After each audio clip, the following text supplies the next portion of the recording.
Hello and welcome to DIY Projects with Pete, episode number 6. Today I'm going to show you how to make some real neat directional signs along with a post to hold them. And you can customize them with favorite cities you enjoy visiting and places where family or friends live. You can do this all just with a paintbrush and some paint or some decals you can order from a local supplier. Now, on the day this video is being released, it's my dad's 60th birthday. And this is a surprise to him, but Dad, when you watch this, this is your new gift. And we three boys just want to say thank you for everything you do for us. We look up to you so much and think the world of both you and Mom. So enjoy your new gift. And to everybody out there watching this, I hope you are inspired to go out and build your own unique sign project and that this tutorial is helpful for you. For tools, I'd recommend an orbital sander, drill, Kreg Jig, miter saw, and a shovel or other tools to help dig that post hole. For supplies, go ahead and pick up some Kreg screws, decorative post cover, some stain, poly, sandpaper, paint, and decals or stencils. For lumber, pick up some 1x4s for the signs, a 4x4 for your post, and finally a decorative cover for the top of that post if you'd like. And before we get started, I want to give a quick shout out to Quikrete Concrete Company, Kreg Jig, and DeWalt for making all the quality tools and materials that I use for all of my DIY projects. And for a complete list of instructions, tools, and supplies, just head over to DIYpete.com/sign project.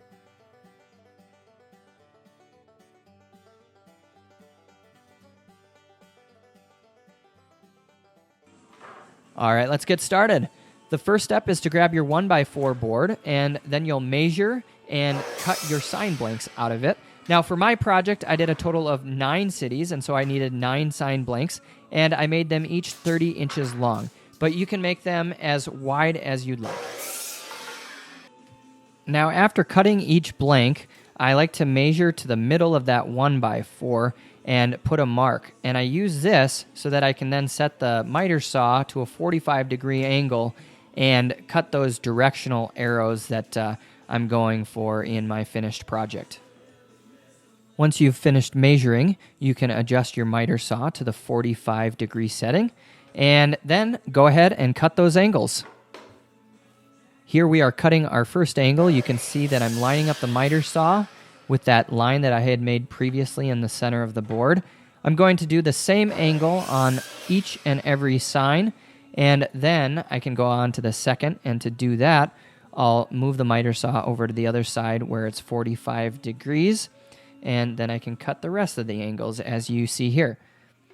Now I'm just lining it up, and I'll come down on that center line and just make a 45-degree angle. If it's not absolutely perfect, that's just fine. It's really not a big deal at all.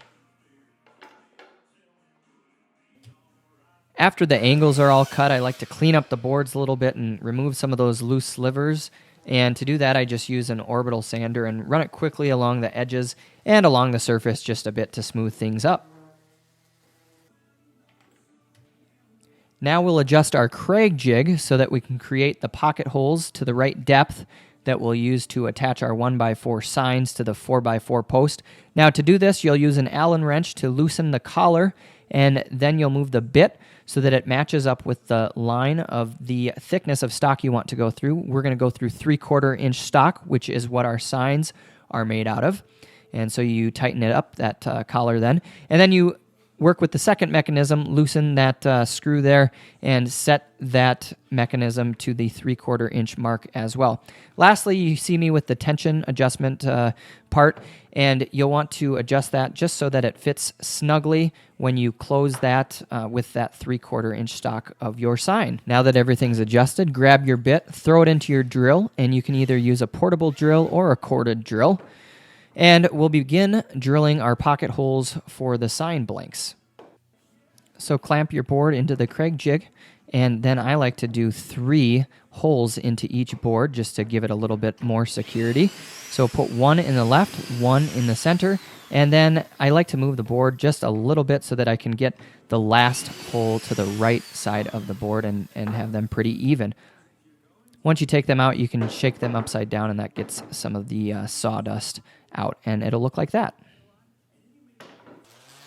I like to run my orbital sander over the Kreg Jig holes afterwards just to smooth everything out. Once your signs are all created, you can go ahead and work on your 4x4 post. I wanted a little bit more of a finished look, and so I decided to use the special walnut color stain from a company called Minwax, which you can get at Home Depot, Lowe's, or any of those hardware stores. You can use a rag or a brush to get it on, but I typically use a rag just because it goes a little bit faster and you can get it pretty even.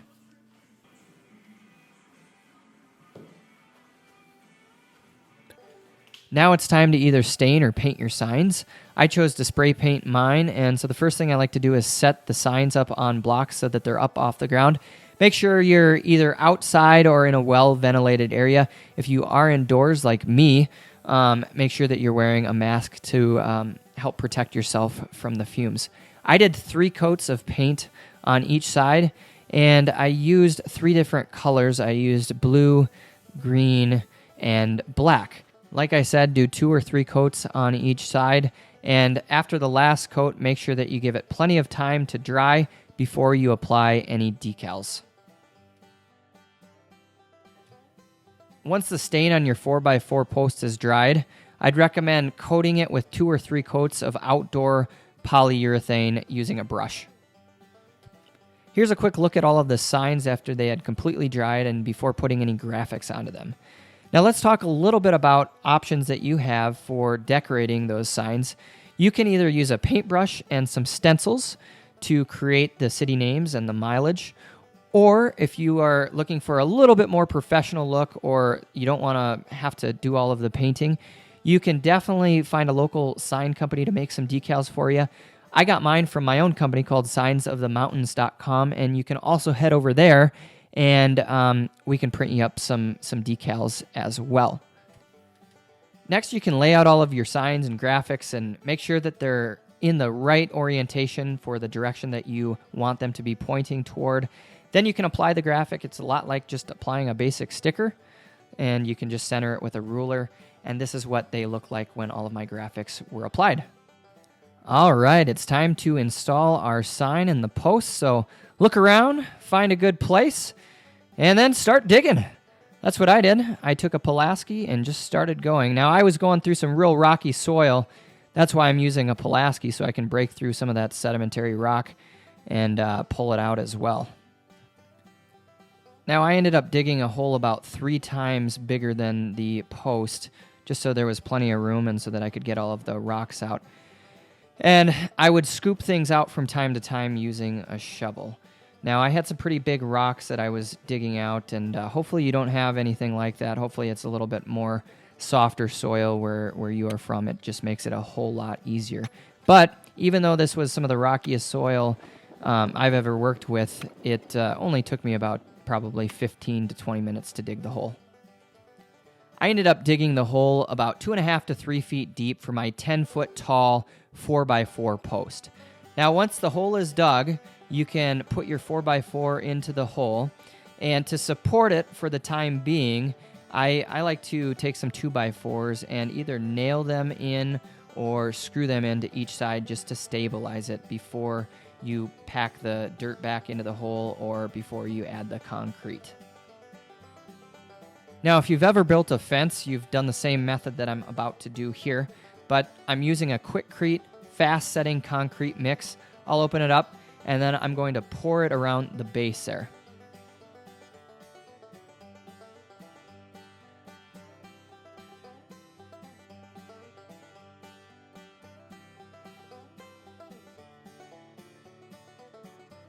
Add a little water to the concrete to get that reaction to start taking place so that the concrete starts to harden. And I might have added just a little bit too much here, but that's okay. I'll work it in with the stick and it'll slowly seep down into the concrete. Allow the quick setting concrete to cure, and once it's able to stabilize your 4x4, you can fill in the hole with the dirt and the rocks that you had dug out previously.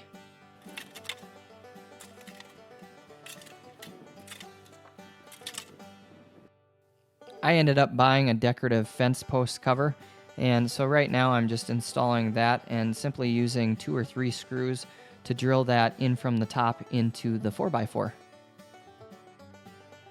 Now we get to start attaching the signs. So the first thing you'll want to do is figure out which direction is which, northeast, south, or west. And since we're out in Bozeman, Montana, and the first sign says Aberdeen, South Dakota, I'm going to make sure that that is pointing directly to the east. And I'm going to attach that using 3 2.5-inch Kreg Jig screws. You can then evenly space the rest of your signs. Right now I'm putting up one that says Scottsdale, Arizona. We have some family friends who live there. And simply attach that. This one's pointing to the south. Now, there were a couple signs that I wanted to have at some slight angles, so I ended up mitering them outside and then Kreg jigging them so that I could get them, to the exact direction if I needed it, southwest, northwest, and that kind of thing.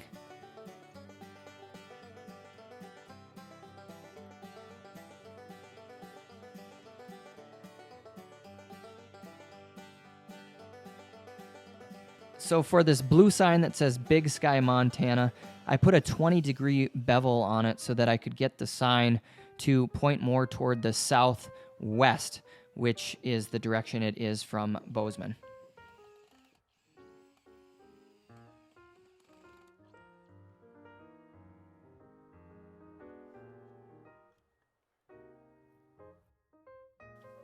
Here I'm just attaching some of the lower signs, and it makes it a lot easier when you're not up on a ladder. But I'm just putting those 2.5-inch Kreg Jig screws into the holes, and I put 3 of them in each. Now, I did end up having quite a few signs pointing to the east. It seems like, since we're in the west, there aren't that many places that we visit west of us. It's more so to the east, like your South Dakota, your Minneapolis, and some different places that family and friends live. So before you take your braces or supports off, it's a good idea to make sure that your post is level. So take a level to each side of it and just make sure that the bubble is centered in the middle. As long as it's centered and that the concrete is cured, the post should not move at all. Go ahead and remove those brackets, and you can do that just by removing those screws. All right, and once those braces are out, you have a completed project. So pat yourself on the back, go relax, and admire what you just made, because that's pretty darn cool. Now, for complete show notes and instructions, just head over to www.diypete.com/sign project. Here's a look at the sign that was completed in today's tutorial.